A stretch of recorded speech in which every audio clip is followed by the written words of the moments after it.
We can talk a little bit about the Magic as a season recap if you want, and then clip it up. You mean you don't know what there is to talk about? There's a lot of stuff to talk about, man. Man, I haven't been paying attention. Oh, Ryan Neal signed with the Bucks. When does that happen? I like him. That He's a good sign player. that happened like a few Days hours ago. Oh yesterday. That happened yesterday, not oh hours. wow, we're live. I didn't even realize. Yeah, Yeah, what's up, guys? He set me up there. I didn't realize. Welcome to the Run and Gun Podcast, Season 5, Episode 11, we didn't set you, Controversy. we didn't set you up. Well, I didn't set you up.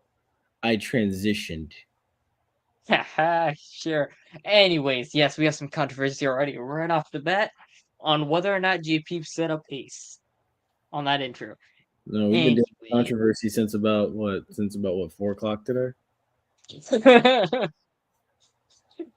Look, uh, inside joke, yeah, he and I, but we won't we get won't it. we ain't talking about that. Controversy on the USF basketball court earlier. Also, Between your that's legs all. and the hardwood. Oh no, that was fine. It's court etiquette. We could talk about that with later if you want, but We could save there that are some for people basketball. out there they just don't have proper etiquette. I'm sure people who watch the show know, like, there's some etiquette in who's on for games and Mhm. what rules you should follow between if you got 10 people, you're running fives from right there and then. You ain't waiting for your friends to show up and you're Mm. kicking other people who already been there off for no reason because you want to play with your friends. Anyways, off topic. Got a controversy all around HBCUs, draft getting ready, some reflection going on up there. Swag softball going good right now. This Shout out LSU women and UConn men new championship tournament winners. Round hence of why applause it's for those guys called and girls. controversy. Controversy in one of those sports, among other things, going on there. Several controversial stuff happened, and it took away from the spotlight that was women's basketball and women's sports as a whole. Because you know what, women's sports needed this, but it got overshadowed in the end. The last 10 seconds of the game overshadowed what was the best NCAA women's tournament of all time and the most watched NCAA game, women wise I'm gonna and rebuttal. men wise. I think. I'm gonna rebuttal that when we get to the NCAA part of this podcast. All Oh, right. you got a better tournament. No, no, not a better tournament. I have a better way to phrase that with what you just said, All right, but I'll save all it. right. Anyways, be a friend, tell a friend, like, share, subscribe. Yeah, we're gonna have hot topics, hockey getting ready for the playoffs, NBA more or less the play in teams are set. Playoff teams we already know who they are. The West is just the Wild West. The defending champs are getting reloaded, locked and ready to roll for the playoffs. Big piece coming back for them down the stretch. Um, some stuff going on with the NFL controversial in the desert, which Yes, we'll talk about too. and So, as you know, if you're on Twitter, make sure you hit the profile picture, hit the bio, go hit the link in the bio, hop on into the comment section of this video, and let's get going. let's do it.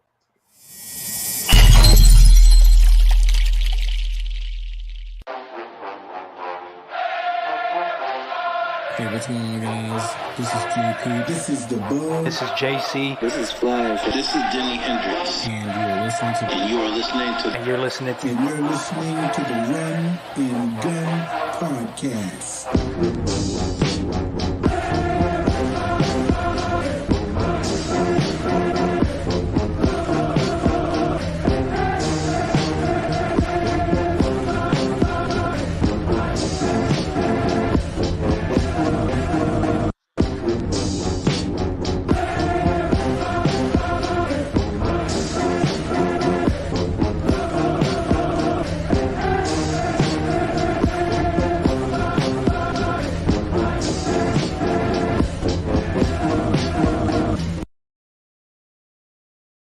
All right, awesome. All right. Let's As talk about always, this some HBCU stuff. of course, head to YouTube to leave a comment. Um, So yeah, let's go ahead and get into it. So actually, one thing that I will say, I just watched a clip from the 220 quarterback club meeting, and Willie Simmons had a lot of high praise for last year's JUCO transfer, who originally had signed with Texas A&M, then ended up at University of Houston, but then with the JUCO route. Now he's at FAMU. Um, Jordan Moore, he had a lot of praise for Jordan Moore. So as we know, Jordan Moore came in as a safety, but now he is transitioned and he's moved down to linebacker. So he was already a thumper playing safety, but now they've added him into the box along with another heavy hitter who plays at 1,000 miles per hour in Isaiah Major. I know FAMU's got a long list of Isaiahs and stuff that just seem to be ballers. So it's like, if your name's Hey, nothing wrong with that. If yeah, you I can know ball, you can ball. exactly. Ain't matter your name. Because honestly, yeah, like Willie Simmons already had high praise for Jordan Moore, saying he's in the backfield getting sacks, getting fumbles, getting interceptions. He had a pick six, I believe, in the last practice. So it's a lot of good things being said about him. I felt honestly, if he hadn't been ruled ineligible last season because of the um, lackluster of the athletic department and the president, Mm-hmm. I felt that I was like, dude, this kid's gonna break out, and he's gonna be a huge key piece of this team's success. So as we saw last year, FAMU was able to go 9-2, limited and hampered by the politics behind the scenes. But this year, hopefully, everything's taken care of and stuff. Plus, the other fact too is Willie Simmons alluded to the guys that aren't even on campus yet that are going to be able to contribute, and that leads me now to I'm gonna say this. something about Jordan Moore moving down to from safety to linebacker. That will be a big benefit and positive going into next season if the transition goes smoothly. Because generally, when you watch safeties and DBs in general transition to linebacker instead of when they put on the weight, that means they were already good tacklers to begin with, and they have semi decent coverage skills. It's not like top tier to be like a safety or corner, but Mhm. it's better than an average linebacker. And like you see that with Fred Warner. You Yeah, see his coverage skills. He plays more like a DB than a linebacker, but he's got the size of a linebacker now. So if Jordan Moore transitions properly, and I think he will, given his work ethic, it should be a big addition essentially, because it's not like a guy you're getting in from the transfer portal that's all flashy news. It's a guy who's already in the system. He knows the playbook, even though he was ineligible. yeah, yeah. I agree. I wholeheartedly agree with you, man. The other thing was the heavy hitter that FAMU has brought that's bringing in for a visit next weekend for the spring game is former LSU four-star offensive lineman Cardell Thomas is coming in for a visit. You gotta let this guy leave the building with an offer, because I can guarantee you You this one. can't let him leave without an offer. There you go. All right, yeah, my bad. I'm yeah, Or you can let him leave the building, but he's already signed. and committed, and committed. Yeah. But yes, I know what you mean. My verbiage was terrible, poor choice of said words there. But yes, if FAMU should really consider trying to get this kid. Don't let him leave without an offer. If he does leave, he needs to leave committed, and I'm hoping that he Hmm. will. This would be a huge boost for the offensive line, because I think this is one of those guys that I think Willie Simmons was alluding to earlier, along with all the guys that are coming in still that haven't enrolled yet. That you know, if he can get these guys on campus, this can take this defense and this offense to another level.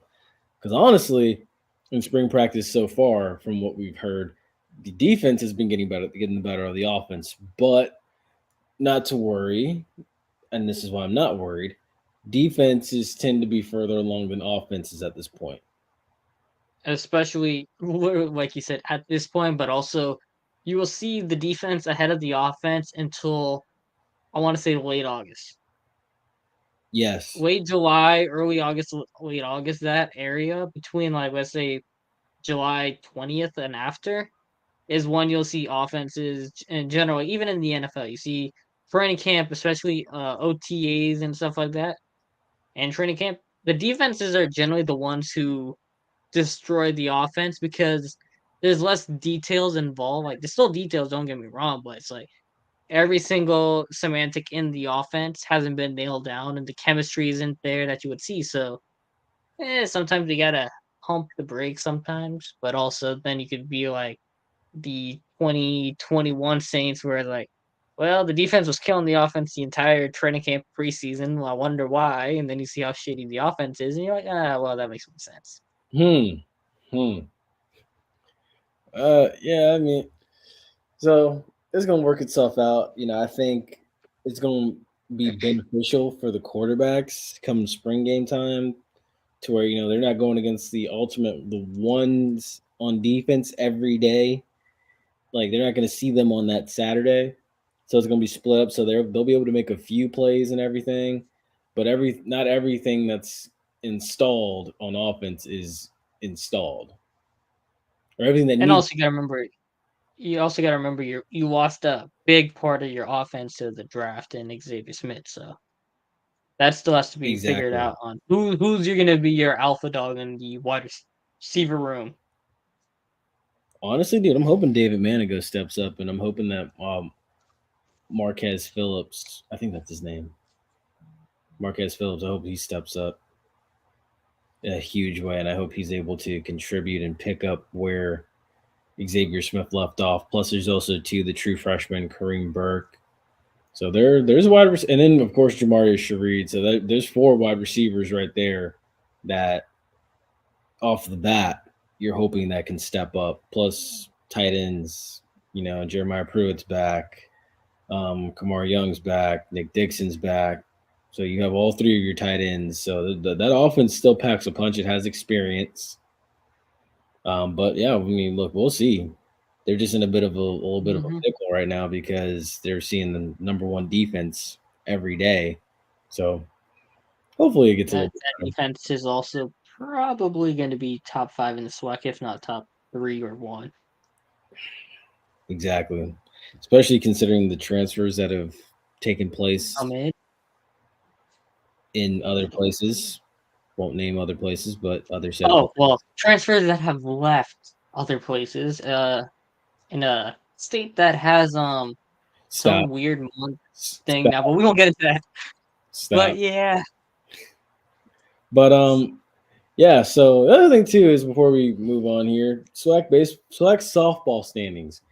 And I commend the state of the Alabama school, the one Alabama school, for this, because they've been impressive. In SWAC baseball and softball, Alabama State leads both standings. Actually, no, my bad. Or wait, no. Yeah, they lead both standings. My bad. I had to rethink it. Alabama State leads the softball standings in the East and in baseball. Softball and baseball, they lead the East. I believe Alabama State is undefeated in baseball in conference play. And then FAMU second in the East. In the West, in both softball and baseball, once again, it's Grambling and Prairie View. But it's neck and neck. The roles are reversed, though. It's Prairie View and Grambling in softball, but then it's Grambling and Prairie View in baseball. That's fine. But I mean, shout out Alabama. I gotta say, Alabama HBCUs, you had a rough football year, but at least you got something in going in baseball and softball. Alabama State has something going. Oh, yeah, Alabama A&M. Yeah. But dude, honestly, I think this speaks a testament to the talent rich state of Texas as far as baseball. It's up there with Florida. Like, because honestly, if you think about the NCAA tournament in baseball, Texas is in it every year. Texas A&M is a player. And now you see Prairie View. That's another Texas school that's a player. Like, it's It's a crowded field in the state of Texas. That's what Mm-hmm. this is proving. So Texas is just powerhousing everything, I guess. yeah, pretty Until much. they get blown out on the biggest stage, but it's all right. Oh no, Texas. They show out in the NCAA tournament. They not like football. Oh yeah. Well, Texas and baseball is better than Texas football teams. Exactly. One other thing too, Isaiah Lamb was on NFL Network talking about his time at FAMU and stuff. One thing that he did mention is the fact that like FAMU came, I want to say like with a month left to go before signing day, and he just basically he committed right there on the spot, and then that was one thing he took into consideration when he was in the portal before he hopped back out of the portal. So he just he Oh, stayed. last off season. Yeah. Yeah. So he was just reflecting on the fact that like he was going to stay true to his word and come back to FAMU and stuff. So, kudos to him for that. I respect that a lot, man. That's somebody that I think will have a good NFL career. Plus, he had a lot of praise for Xavier Smith and everything, who is also again someone that I think will hear their name called. If he If does, he doesn't hear his name called, he will be hearing his name. His phone will be ringing in the first 3 hours after the draft. oh, Guaranteed. absolutely. That's what I think. I think you hear him on day 3, but if it's not, he'll be hearing his phone ring probably. What time the draft generally ends? Like, I want to say 4-ish. So by 5, 6 o'clock, he'll have a job. Yeah, pretty much. Pretty much. So he'll find employment. Don't worry. He'll get Oh no, numbers. he'll be guaranteed to have a job. Well, speaking of having jobs as undrafted guys, pretty sure Ryan Neal's undrafted. If I'm not mistaken. I have to check that back, but I am pretty sure because he was an RFA, and mostly RFAs are undrafted free agents. So let me just double check that, but I'm pretty sure Ryan Neal is an undrafted free agent. Honestly, I didn't know who he was. He was with the Seahawks. He was a restricted free agent, but they rescind his restricted tag and they made him an unrestricted free agent. So yeah, he was an undrafted free agent signed with the Eagles originally, Yeah, I'm but seeing no. going to the Bucks now. So that's a good move. He was solid with the Seahawks when Jamal Adams was hurt. So that's a decent pickup for them, especially with Mike Edwards leaving Oh, and it's Keanu Neal. he's an FCS player. Okay, interesting. Yeah. I didn't know that. Yeah, you Nice. just run on the flow, man. Well, my bad. I'm sorry. Yeah. No. Also, too, speaking of the Seahawks defense, and Pete Carroll said they are slowly coming along with bringing back Bobby Wagner, and then letting Ryan Neal go and stuff. They are slowly coming together. That's what he said, and he was very calm about it. Well, you got Jamal Adams coming back, top 5 safety in the league. Mm-hmm. Well, depends on how you look at the safety position. Because free safety, we know Minka's one, but then strong safety, he's definitely somewhere in the top 5. So there's that for them. You got Tariq Woolen having an extra year now under his belt. You're gonna have Kobe Bryant, who had his flashes. Some of Yeah, them weren't that great, but then he had his moments, and then you have I want to say his name is Michael Jackson. I'm dead serious. I'm pretty sure his name is Michael no, Jackson. I know who you're talking about. Also, they don't have Quandre Diggs anymore. Yeah, no, he's still there. Oh, okay. Quandre Diggs is still there. I don't know who I was thinking about that's in New York with that same last name. I'm probably thinking about someone else, but I think he may have come from New York to Seattle. Yeah, he did. Okay, so that is what I was thinking. Okay, so yeah, no, they're gonna still have a nice defense. I think they're still a playoff team, honestly. Oh yeah, I think they're gonna win the NFC West, given San Francisco's quarterback health issues. Possibility. Unless Sam Darnold is actually like USC Sam Darnold with Kyle Shanahan, and then you're like, well, not a good thing if that happens. I'm not gonna hold my breath waiting for that, honestly. Me neither. But I'm if Purdy comes back and he just plays like how he did last year. They'll 4 games out, probably 5, 6 at most. That still gives you 11 wins. I That's honestly wild card divisional. I feel like they need to roll with Trey Lance to start, though. Trey Lance is done. But now what could happen, and this is a big if, but there was a report Florio came out with, albeit Florio's not an insider. He did say the Patriots were shopping Mac Jones because they're interested in getting Lamar, right?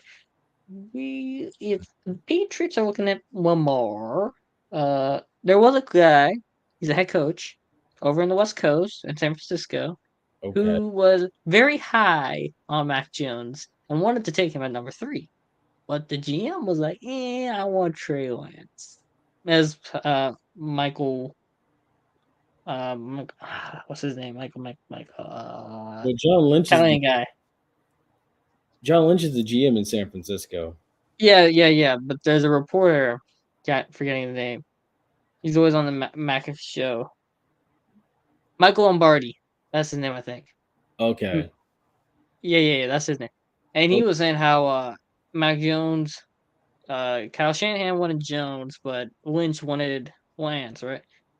Well, you got a Walmart brand Mac Jones and Purdy, so I mean, there's also that. But then you got Mac Jones got a way better arm than Purdy does. Honestly, it would be foolish of them to send Purdy to New England. No, not to send Purdy to New England. New England's getting Lamar. Lamar, and then you send you can get a decent couple of picks for Purdy while bringing in Mac Jones, whose talent is significantly superior to Brock Purdy. That makes sense. Talent wise, I don't know. Just a hypothetical. It's a possibility. I mean, controversial. It is. That is very controversial. Hence the title of tonight's show, Controversy. Let it happen. Speaking of controversy, there's also the former execs in the Quandre Diggs only played for Detroit and Seattle, bro. Oh dang! We got that all wrong. Oh well. Nah, Jamal Adams played for the Jets. Golly. Yeah. But yeah, former execs have accusations against Cardinals owner Michael Bidwell. Dude, it's wild. It's a lot of decisions that he just made on his own without even consulting people and stuff, man. Bidwell? Yeah. Dude, it's crazy. I wonder why they had such a hard time finding a head coach. Because no one wants to put up with that crap. For why do you think the Cowboys can't win the big one? The Cowboys, honestly, I'll tell you like this: 2014. We know why. Yeah, it's the big top dog. Exactly. That top dog, man. See, here's actually something. Terry McDonough's arbitration claim. In response to McDonough's objection to the illicit burner phone scheme, Bidwell cursed at, berated, and formally reprimanded McDonough and ultimately demoted him, irrevocably damaged the trajectory of McDonough's 34-year career in the National Football League. In the filing, McDonough said he and Steve Wilkes, former Cardinals coach, objected to and sought to avoid participation in a scheme hatched by Bidwell to utilize burner phones to communicate with general manager Steve Keim, in violation of the terms of Keim's suspension for extreme DUI. During a critical period of the Cardinals training camp in the summer of 2018, in response to McDonough's objection, the illicit burner phone scheme, Bidwell cursed at. Oh well, yeah. Yeah. Who was that from? The guy who got fired in the lawsuit paper? I think. Bidwell has also subjected McDonough to bullying, mocking, harassing, and abusive behavior. Yeah, you know what I've noticed? What? We got to do the Brian Windhorst. What's going on in Arizona right now? Because You have Alex Morello, who owns the Coyotes. They are currently playing in Arizona State's hockey arena right now. They don't have a stadium. Coyotes have been a disaster for the last 5 years. You have Robert Sarver. We know how that ended. He had to sell the team because he had a very toxic work environment. He's now gone. The owner comes in just like that. They bring in KD, but that's not the point. Now you got Michael Bidwell, and all this stuff comes out with him. I feel bad for the people who watch Arizona sports right now, professional sports right now, because I don't know what the Diamondbacks got going on right now, so I can't say every sport team, but Coyotes, Suns, and Cardinals all having bad owners is not a good look for that city or Well, state in general. the Arizona Diamondbacks, they're 3-3. They're at 500 right now. They're one game out of first place, but it's too soon to say right now. No, not like that. I don't mean like the Diamondbacks. I mean like they don't have bad ownership right now, as we know of. But I'm talking about like the Coyotes, the Cardinals, and the Suns and Phoenix got some major issues have been happening in the last 4 or so years. Honestly, dude, I think that I'm trying to think about it. I think the Diamondbacks have more championships than anybody in the state of Arizona. As far as oh yeah, they do. They have a World Series from back in 2001 when they beat the Yankees. Yep, and I'm pretty sure the Coyotes haven't won a Stanley Cup, and I'm pretty sure the Suns haven't won a NBA Finals. Have they? Let me check. I do No, not. I don't think they have. Because I know I don't think. the one they got to, Michael Jordan beat them. Yeah, Barkley couldn't win it, Exactly. So yeah, they have 0 championships. and they lost to Giannis.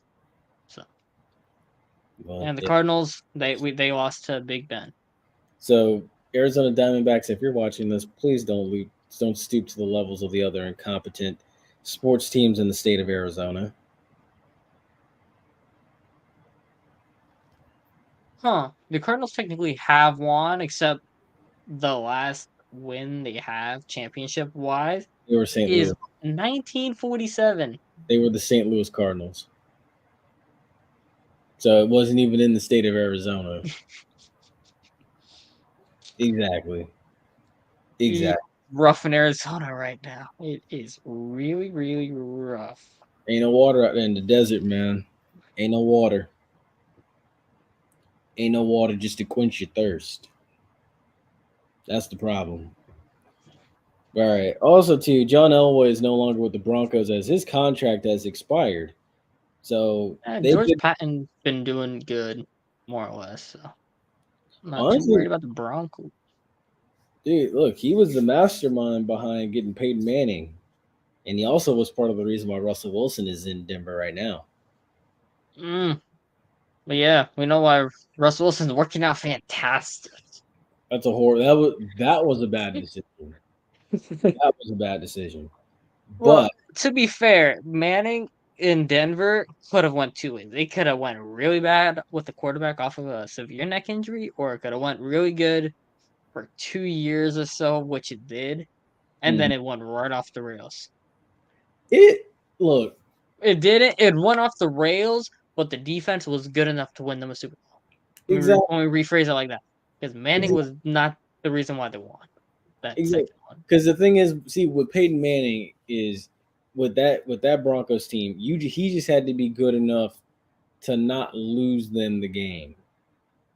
That's all he had to do. Just make the right plays. And then plus the fact Peyton Manning is probably the only quarterback that I know of in this modern era that actually knew how to use the entire play clock. Peyton Manning would literally lull you to sleep by using all 40 seconds of a play clock. And by the time that play clock got down to 1 second, he would hike the ball. So that's the difference right now between Colorado sports and Arizona sports. I mean, really, Colorado, you got the Avalanche, defending Stanley Cup champs. The Rockies were good. They've been good. They were good. I think they made the playoffs. I'm pretty sure the Rockies were very good. Then you got Dion right there in Colorado now. Oh yeah, you got the Broncos 2015. Yeah, that's Broncos. Colorado sports and Arizona sports are like two opposite directions. I'm tying everything right now, but give or take, we got to be honest. We don't know what will happen between the Nuggets. The Nuggets are good too, and then you got these KD-led Warriors. But actually, we could go right in. Do we have anything else in the NFL? Because I was gonna take it straight into NBA at this point.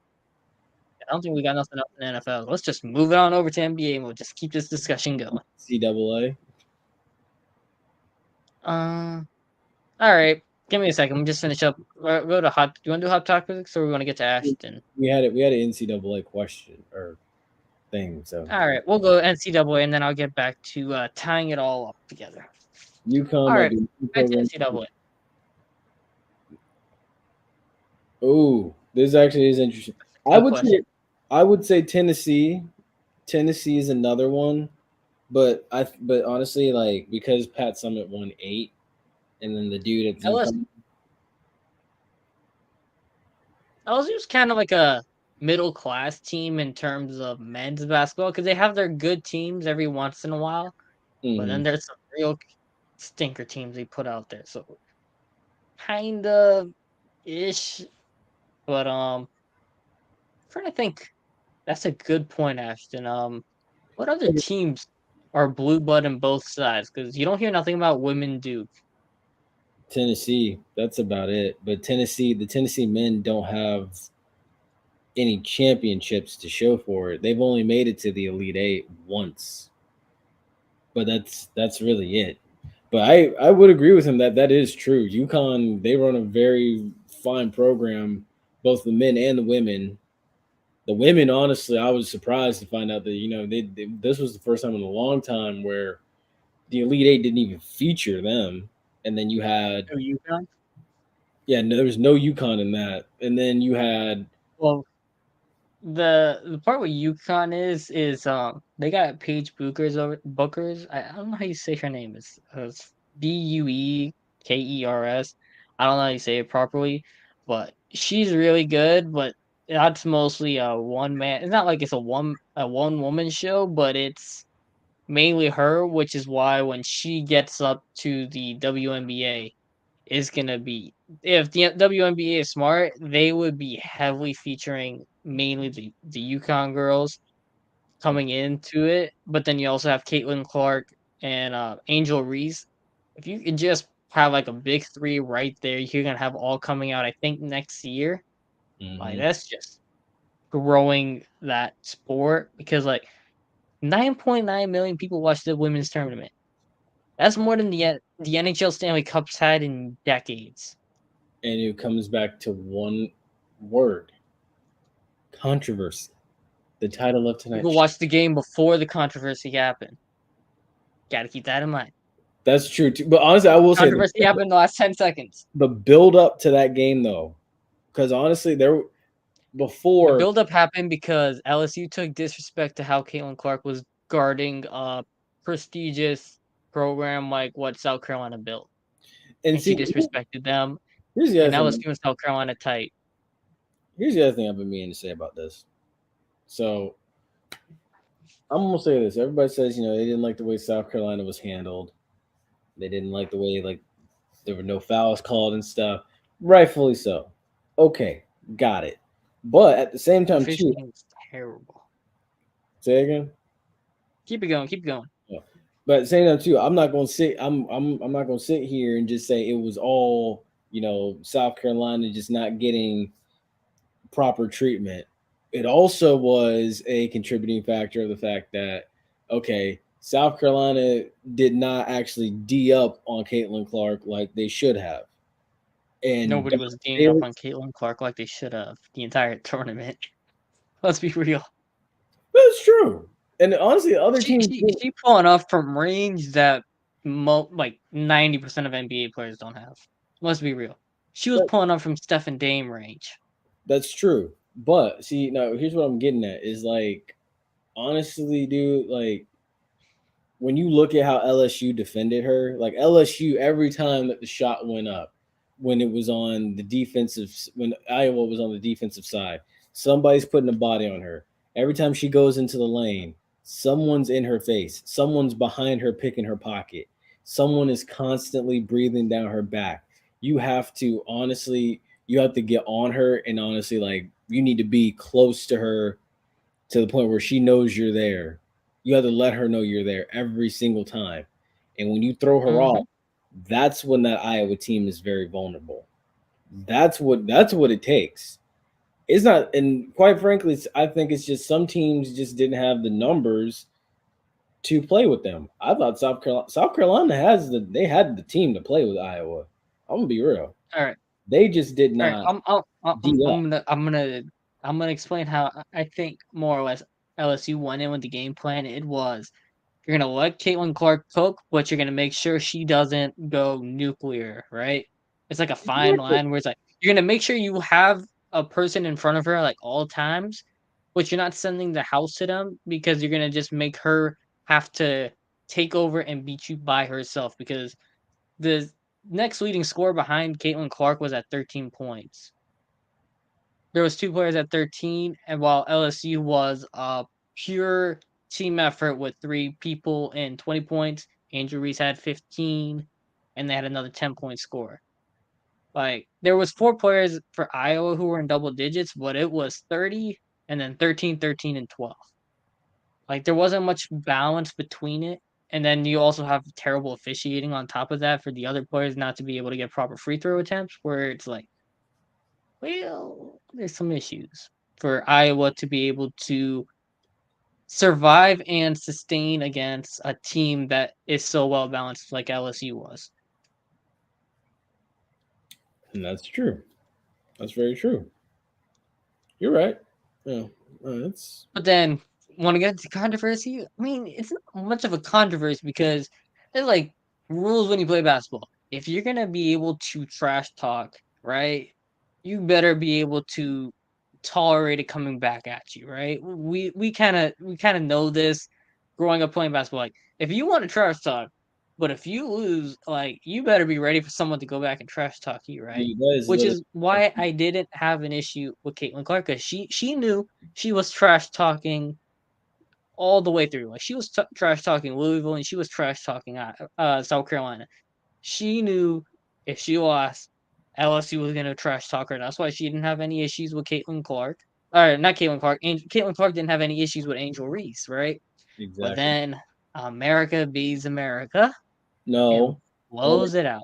No. Okay, parts of America, certain aspects of America. White America got offended, and Caitlin Clark. Certain aspects of America. I didn't say white. Look, We didn't say white. I'm gonna come out straight facts and say it. White There was America. a lot of butthurt people. And Also, Caitlin Clark was the golden child. Let's be real. They wanted the golden child to win. my thing is, I find it so funny that the owner of Barstool got offended. He lost money. He lost money. That's why he was mad, I think. Of course. I think he lost a boatload of money. He put a boatload of money on the Golden Girl in Iowa, and he lost it all with LSU. And LSU shit talking it back is the reason why he got so offended on it. And then of all people, also Danny Cannell saying it's so. There's a lot of people offended. Dude, I'm just like, That's part was Shaq defending her. I'm like, that's part was Shaq defending her. You played at Florida State, dude. Like, half of your team, I'm sure, was talking trash, especially in a sport. My thing is, when football players are talking trash or saying things like, "Oh, this is very improper," or "This is like unprofessional," dude.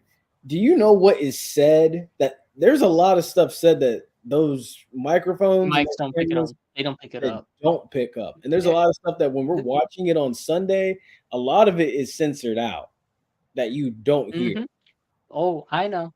There, you can see sometimes with the NFL, what the players get too close to the refs and they're like announcing a penalty. You can hear them saying it. Exactly. And then it's like, dude, there's punch. And look, I'm going to tell you this now. It happens at every level. It happens at, hell, even the little league level. It happens at the high school level. It happens in the college level in every division, whether it's FCS, FBS, Division 2, Division 3, NAIA, anywhere. It happens in the NFL. There's punching, kicking, and people getting spit on. Well, probably not spit on. And there's also the chicken wing plays happening in basketball. Exactly. Where they might just give you a little elbow driving in. The refs can't see it. goes uncalled. Exactly. All that stuff happens in a game leading up to a point. But then you're like, Steph Curry was doing the same ring thing to Boston. Nobody said a word. Aaron Donald did the ring thing against the Bengals. Nobody said a word. But then you Tom have Brady. Joe Burrow doing a ring thing, like he did the ring against Clemson. Tom Brady throws a little Microsoft tablet and has a whole fit going on the sideline. Competitive spirit, guys. Angel Reese does it. Wait, hold on. No, I ain't gonna Ghetto lie. trick. I ain't gonna lie. When he was throwing the tablet, though, there were a lot of people reacting to that. Like a lot of No, but there was a lot of people. The same people who called Ashton Caitlin Angel Reese. or Angel Reese. Okay. Angel Reese, yeah. Same people who called Angel Reese classless, right? They said Tom Brady was competitive and oh, he's so great, guys. Albeit he had 7 rings at that point. My thing is, Angel Reese got a ring now, but what I found funny was there was LSU people that were also Saints fans saying that, oh, why wasn't this brought up when Tom Brady told Dennis Allen to go F himself? Which at this point, looking back on it, I'm like, well, you know what? Ace would probably tell Dennis Allen to do the same thing too. But I'm gonna be real with you too. Tom Brady's got 7 rings, plus Tom Brady is. So I'm gonna let y'all figure that out. but you get the point I'm trying to make with all that. Oh no, But I know what yeah. you're trying to make. I know. I firmly But understand. then you had such a great game with LSU Iowa. You had You such a kind of boring, terrible basketball game going on with the men's tournament with San Diego State and UConn. Yes. That being said, Jordan Hawkins played phenomenal. The entire UConn team played phenomenal. But I mean, it was kind of bad basketball. Let's be real. It was honestly, dude. I was sitting here and I was watching it, and I came away very, very unimpressed. I was just like, come on, man. Are we? Is this really what we're doing right now? Like, come on. This could be so much better, and it's just not because it's like I'm not feeling it. But I think a little bit of it was the magic from in the hangover from the day before with the women's championship took away from the luster of the men's championship. Because I can honestly say this is the first And time. also, there wasn't no like star presence in the men's tournament that would draw like, ooh, we gotta go watch this X player go play. You know what I mean? Like he was like, all right, we're gonna go watch Caitlin Clark. We're gonna go watch all these bad girls going off on LSU who say like, hey, we played too. There's a bunch of ballers going on in LSU with Angel Reese leading the charge. Where it's like, hey, there's not many people you can name between the two teams in San Diego State and UConn if you're just a casual watching basketball fan. You know what I mean? Yeah. Because I will say honestly, dude, like it wasn't there was no Kawhi Leonard out there Monday night. There was no Kimball Walker Kemba Walker. there Monday night. So it's just it wasn't sexy to me. It just wasn't sexy enough to me. That's why I didn't tune in. That was a little too much madness in the men's tournament. It was. The build up to the championship, that was the best part. The games before the championship was a great part with all the upsets. The actual game is like, Yeah. okay, I guess. Or more or less is what it was. If it was gonna be that boring, San Diego State should have just let FAU win. They would have put more excitement on the game, honestly. Because everybody would have loved to have seen what that little 9 seed was gonna do going into the championship. So hey. That being said, most of the top NBA prospects aren't in college basketball anymore. Think of it. The potential top 3 or the 4 of the top 5 picks in this draft aren't even in college basketball. Brandon Miller is the only consensus, more or less, top 5 pick that's in college basketball right now. You can make we know who's going 1 and 1. Might as well just take us over to NBA because like might just go to hot topics because it's gonna go right into it anyway. Yeah, first Wembanyama is gonna go 1, right? We can all agree on that. He's in France. He's not in the NCAA. You got Scoot Henderson. He's in the G League. He's not in the NBA. You got Amin Thompson. and Oscar Thompson. They are both in the overtime elite. They're not in the NCAA. Then you got your Grady Dix, but he's probably gonna. Oh crap! YouTube has a whole issue with that guy's name. Anyways, Grady D Word from Kansas, real good player. He's gonna go probably top 10, but he's best known player outside of Brandon Miller in the NCAA.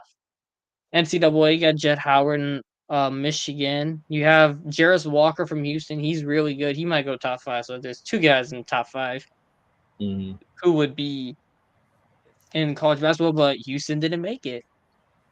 So you're like, Exactly, man. Like I said, man. it's a change in how players are going into the NBA is kind of also what led to what happened. Like last year, you still had your Paulo Banchero, but he wasn't like consensus one when he went in. Jabari Smith and Chet Holmgren were all in the tournament, right? So like there was some superstar attention going on in the tournament. Well, this year the top players aren't in the tournament, so you're like, it's kind of the hype is kind of lowered, if you know what I mean. Yeah, no, I know what you mean. It's hard to get up for it when the top guys are not playing in it. That's Mm-hmm. the thing. But you know who the top guys are though in baseball? Tampa Bay guys. Let's keep on going with the NBA before we go on to baseball. Go We was ahead. talking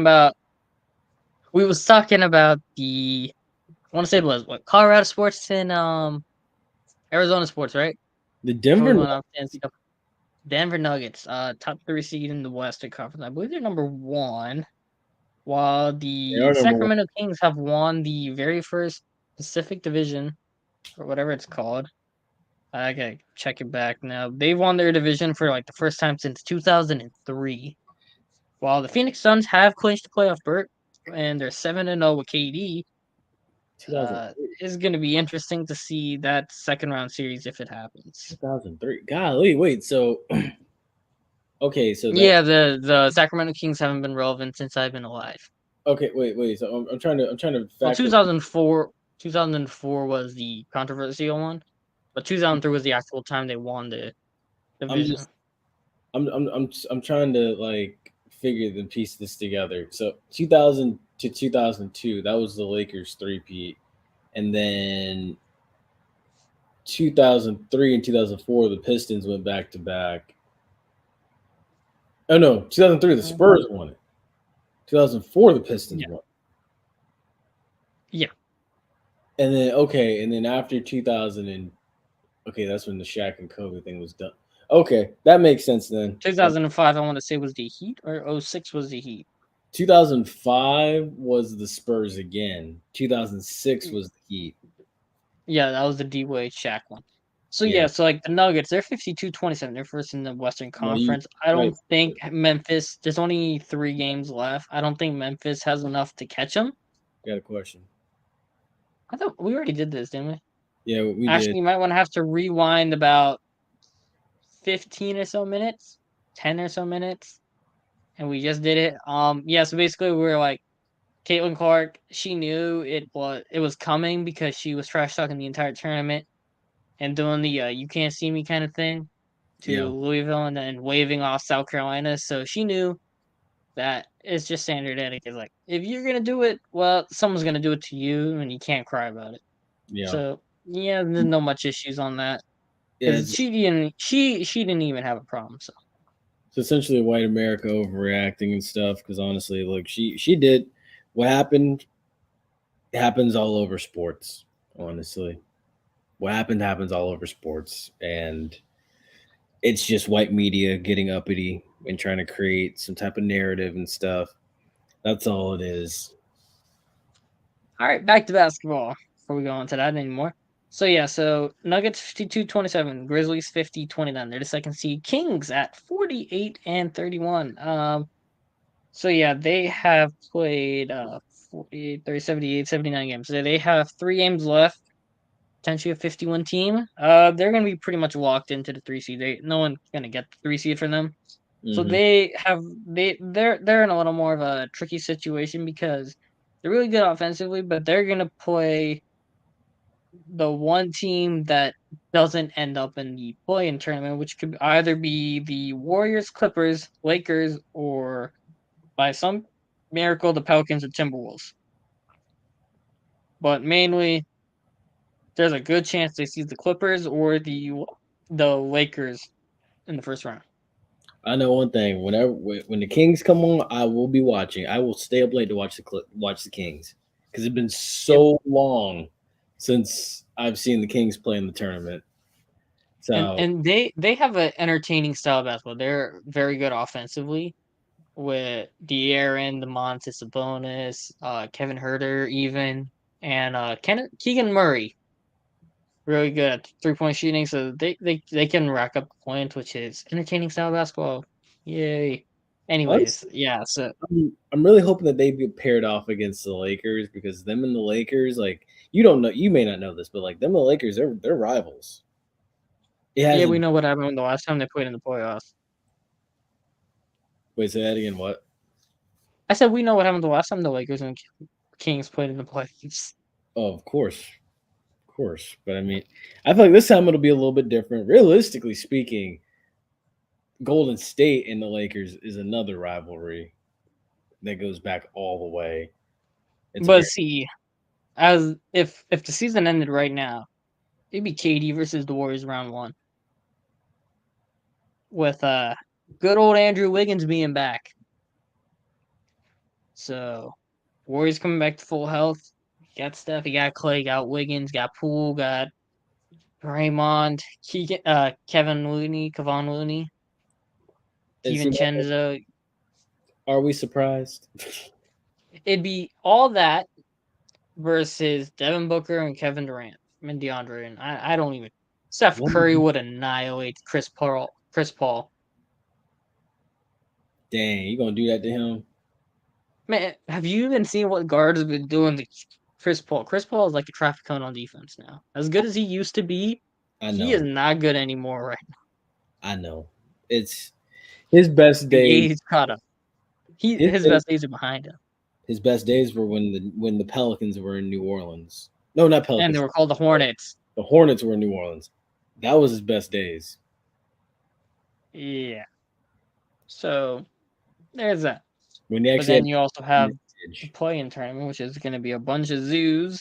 And then you have the poor Mavericks falling from the graces. They had a 90-something% chance of making the playoffs back in February. Yeah, it's down below 30 right now. Or down below 40 right now. This is bad for the So they went Mavericks. The only way they get in is if the Thunder start losing games, which doesn't seem very likely. So they went out and they made a move to To get. bring in Kyrie.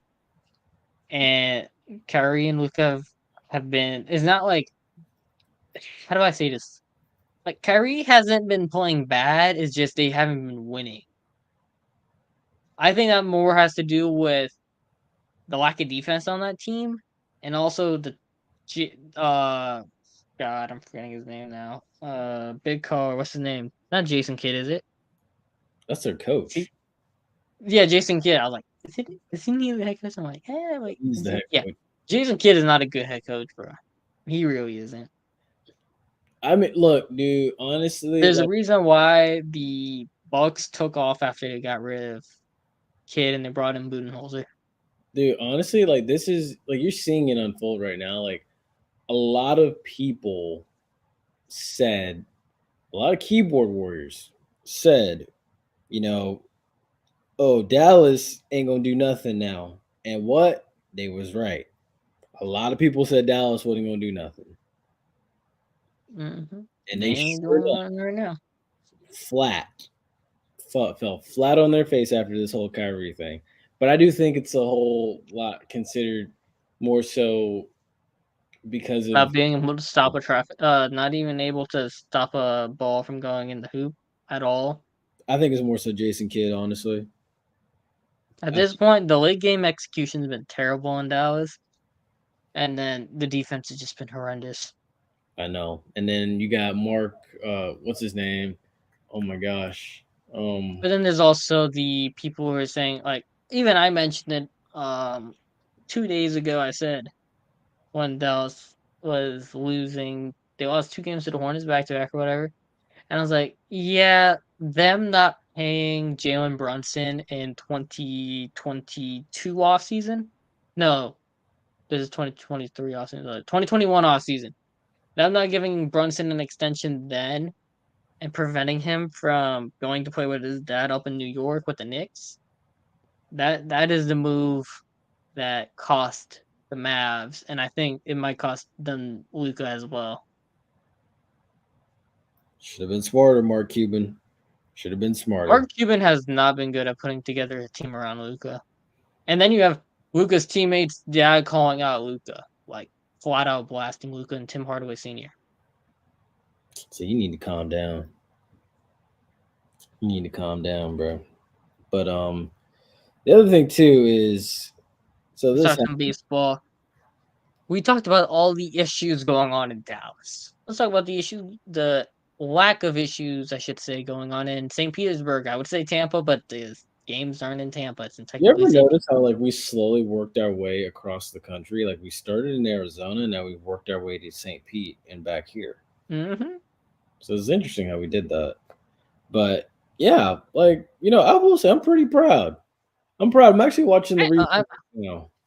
I'm just shocked and happy that they're not trading every single player that I can actually name, like how they used to. Dude, honestly, like I think to be real with you, the best thing they did was get rid of Kevin Kiermaier because the center fielder that they have now, I think Poche, or no, not Poche. The guy that they have now, I'm gonna figure it out. 22 for the Rays. I'm just happy they paid Wander Franco. Knowing them, they generally trade their best players before they actually have to give them a big contract. So I'm just happy they actually paid somebody, him and a Rosarena. So, but also I didn't notice the Rays actually have 2 lows on their team. They got a Brandon and a Joshua. Yeah. Oh my gosh, I didn't even notice it. And I was looking at the lineup, and I was like, "Why am I seeing the same guy twice?" And I'm like, "Oh wait, no, there's 2 different guys." Oh, Jose Siri, that's his name. Oh yeah, Siri. Yeah. I remember him. I saw he home run today. That was the biggest upgrade from Kevin Kiermaier I've ever seen. Because honestly, I will say at first I kind of questioned, was it a good idea getting rid of like Kevin Kiermaier, G-Man Choi, and even the other one, Luke Raley. That he's been good. They brought him in to replace Ji-Man Choi at first base. He's been actually pretty solid. him and So Yandy far. Diaz. Yep.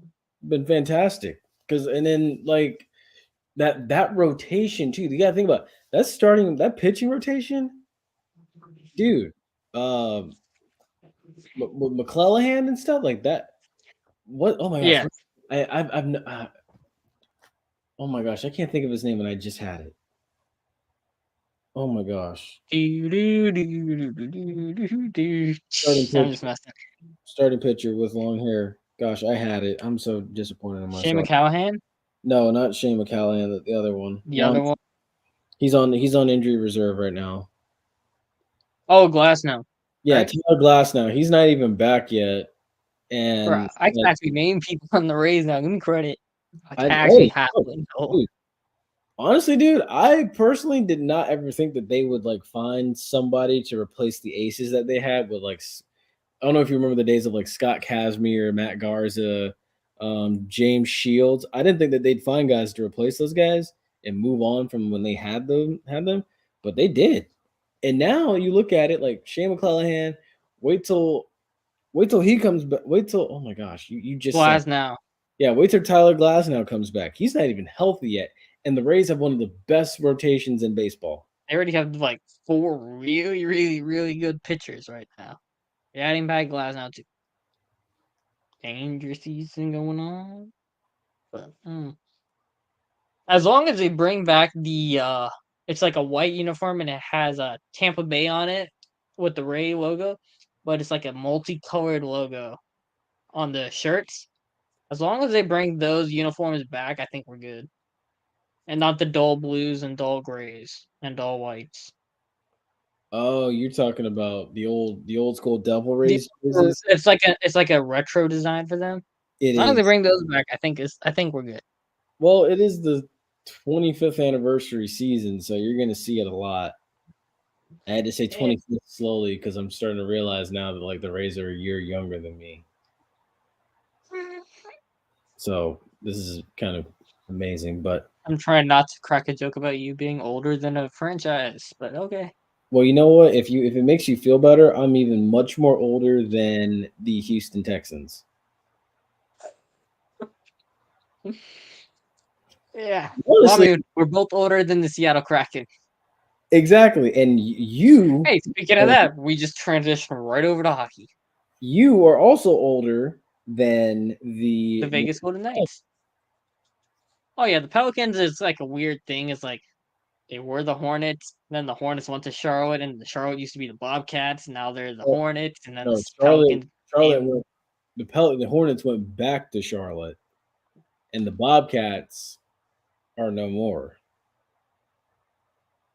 That's what it is. That whole thing was weird. But you didn't answer this question yet. Do you think the 13-0 is the best that a team is I think starting? it's what 2 more sweeps, right? 7 games. Yeah, so Like 6 right now.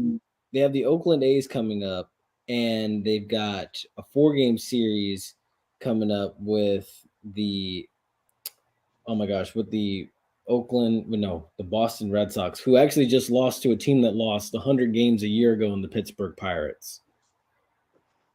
They lost. Yeah, Pirates fans are actually optimistic for the first time in like a decade. Pirates were like dog Actually, doo doo for like a correct. long time.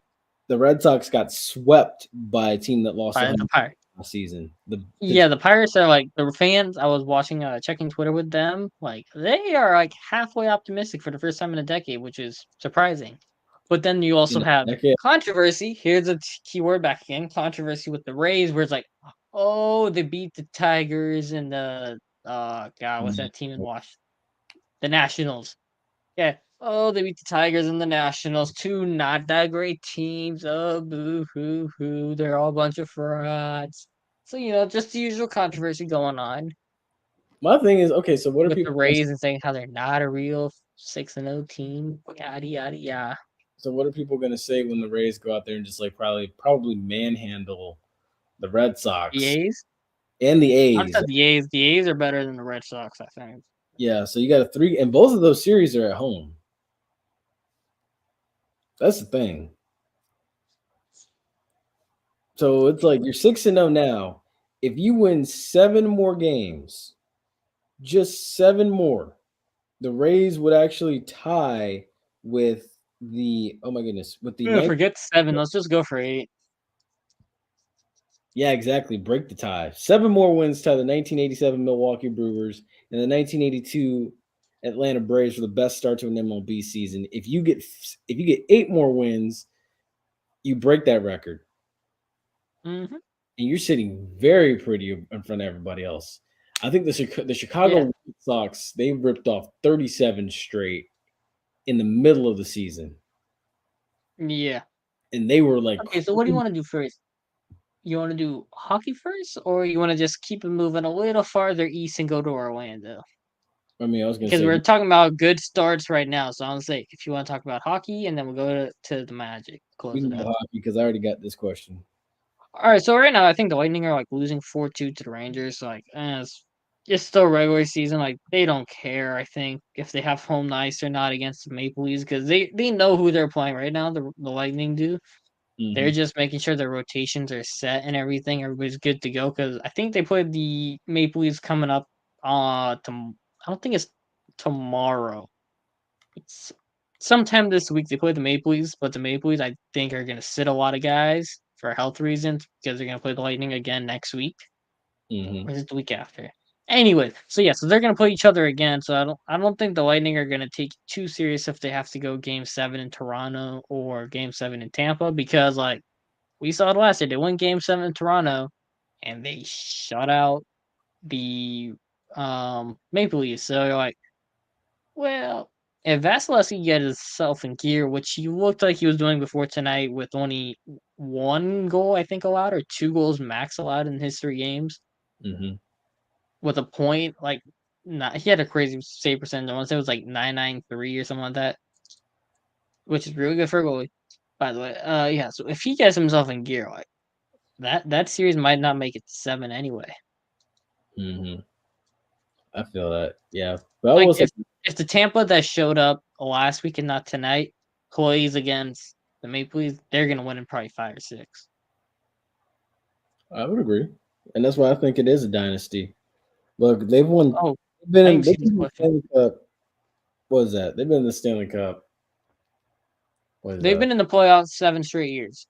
Or 6 straight years. The last time they didn't make the playoffs was 2017. Yeah. 6 years. And in that 6 And years, they've been to count it. That's how many Stanley Cups they've been to since 2015. yeah, since 2015 they've been to 4. They've won 2. They've appeared in 3 in these last 7 years. A fourth Stanley Cup, which would be their third in 4 years. It cements a dynasty. If you really want to stretch it as far back as 2015, it cements the dynasty.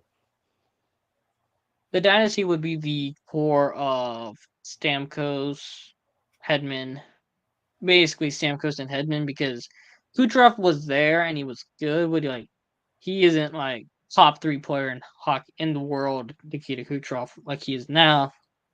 But I then you're think like, that's well, Vasilevsky wasn't in 2015, so that's like if you want to consider 2015 as well, because like Vasilevsky was still backup for Bishop, and if he actually did play in 2015, the Lightning would have 3 Stanley Cups right now in this last decade.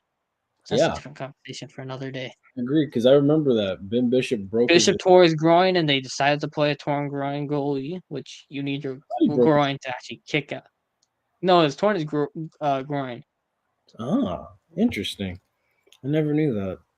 I've always So kept yeah, telling so like people, if Vasilevsky played that, which he did win a game against Chicago that year, it's like, you probably could have had 3, but so anyway, they have 2 Stanley Cups right now with this current team, basically a Stamkos, Point, Kucherov, Hedman, Sergachev, Vasilevsky as the core, right? So like, and Kaloran, I guess I have to include him technically. Mm. So yeah, if you have 3 Stanley Cups, you're gonna go with the Chicago Blackhawks dynasty, where they had 3 between 2010, 2013, and 2015. So basically, they have until 2025 to win 1 more They can do it. to be considered a technical dynasty, Hell, as in the terms of what Chicago won by. hell, honestly, they may get there. They may get 2 in that time frame. Well, But yeah, go ahead and let us know what you got to say about the Magic, so we can go ahead and wrap well, evening. sadly, the Magic season has come to an end. So, like, I can't even show that too much anymore. But it's all right, because this will be the last season and the last year that the Magic have the eliminated poster from ESPN in the first week of April for the next probably 5 years, give or take more. I'm a firm believer, because the Magic would have made the playoffs this year if Markelle Fultz didn't break his toe. They were a top 10 team in the league after December 1st when he came back. So if he stays healthy, I think they're going to be a top 6 seed for sure this coming season, as long as everybody on the team stays healthy. Mhm. And like, hell, Paulo takes that second step, like what you saw from Anthony Edwards his second year. Like, comes a 24, 10, 4 kind of guy with 50% field goal percentage and like a 30% 3 percentage. Like, and you got Franz at a 40, 50, 90 with his percentage wise, playing a little bit more off ball to save his legs to last throughout the year, because he did have points this season where he was dead. That's the 22 point per game score.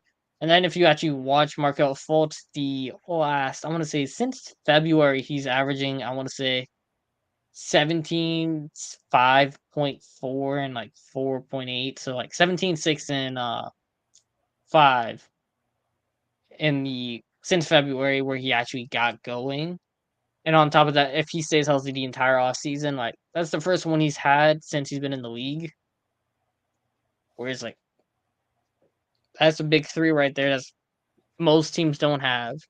Then you have 2 draft picks in the lottery, because let's be real, Chicago Bulls aren't making the playoffs. I don't think. Knock on Mhm. wood. I hope they don't.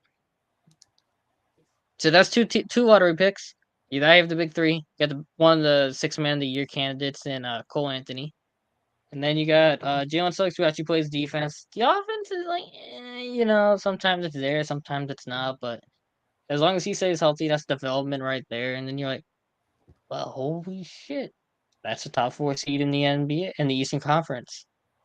Because you got to remember, they beat Boston 3 times, right? They they split the series with the number 1 seed Denver Nuggets. They swept the Golden State Warriors. They swept the Los Angeles Clippers. They did get swept by the Sacramento Kings. Sacramento Kings won in overtime once off a De'Aaron Fox half-court buzzer beater. So, like, there's that. But then they split with the Phoenix Suns before they had KD, albeit. Am I forgetting somebody? Am I forgetting? They swept the Pelicans, split with the Timberwolves, won 1 of 2 against the 76ers when they actually had players playing the game. They did get swept by the Bucks. So the Bucks, the Bucks are gonna be in the NBA Finals. It's them or the Celtics. I don't think Philadelphia's making it. Who do you think is making it?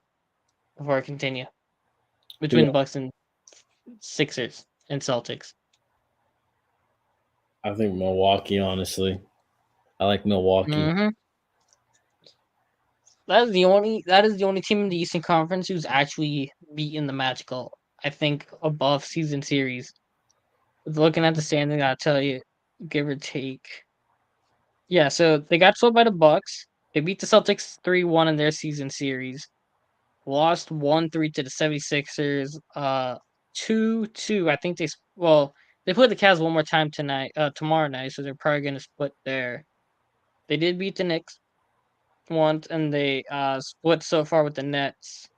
They're, I want to say, 1-2 with the Heat right now, and 1-2 with the Hawks. But also, you got to remember they also had games where they started 5-20 without a point guard when they played both the Nets and Hawks. So yeah. So summarizing all that, the Magic, even other NBA fans, like, you got a squad right there lumbering around in the bottom of the Eastern Conference right now, who's probably going to make the Cleveland Cavalier jump and be right in the thick of the 4 seed race next year. Hopefully they make it exciting because I'd love to finally go see a game. What do you mean make it exciting? I gotta face this way because you're this way. So what do you mean by exciting? Make it to where I'm willing to spend money to go drive over there and see them. That's what I mean. Them ticket prices are so bloody high right now. Exactly. It's a lot of money to get into the door. I was looking at for the Pistons game, so I'm like, $100 just to get in. I'm like, what in the hell is this? Exactly. That's because they were actually good recently. That's why the ticket prices went crazy. But yeah, so if they made the playoffs, would you go with me? You and me team up in Orlando. We're gonna go next year. Yeah, I'll do it. See, it's hard to get tickets for the Lightning because everybody's gonna go. Oh, of course. Dude, honestly, I will say I looked at Lightning ticket prices. Lightning tickets prices this year were cheaper than the Magic. Dude, I looked at the Stanley Cup. Stanley Cup prices. Oh, never mind that. If you want to see overpriced tickets, look at the Toronto Maple Leafs tickets. Guarantee is gonna blow your mind. It was like $200 just to get into the building for a top seat. That makes sense. For the Lightning Maple Leafs series last year. That makes because they sense. know they're only gonna get 3 games max. I mean, honestly, I think the most I ever paid for a ticket was $96 for Florida State and Ole Miss back in 2016. That's the most I've ever paid for a ticket. Interesting. But with that being said, and a lot was said about every single sport. Did we cover every sport? Every major sport? Yeah, we did. We talked HBCU football, NFL, women's basketball, men's basketball, women's softball, men's softball, men's football, MLB, NHL, and NBA. And we did decent transitions, I thought. We kept it flowing. We didn't have We too many did. stoppages. So that's a We key did. thing right there. So, all that being said, as a lot was said, no more controversy now. We have cleared up all the controversies going on. Okay, they're gonna still drag that controversy. We just cleared it up. Some controversy will probably pop up tonight. Who knows? We're gonna jinx it. Yeah, I was gonna Guaranteed. say we still got a couple hours till midnight, and the Bulls are playing, so we'll see. Hope they lose. Anything can happen. See, if the Bulls win, then there's the controversy between the Ace and the Chicago Bulls. No, as long as they lose in the play-in, I'm happy. Oh. But yeah, folks, that's going to do it for us this evening. We hope you've enjoyed tonight's episode. Make sure you like, share, and subscribe on all of our social media platforms and everything. You know, make sure you are, like, share, and subscribe. Make sure you follow us on Twitter, all of our social media outlets as they scroll across the bottom line right there. But yeah, Be your as friend. always, Like, share, subscribe. Help grow the channel, all the goodies. yes. And as always, stay safe, stay blessed. We'll see you next week.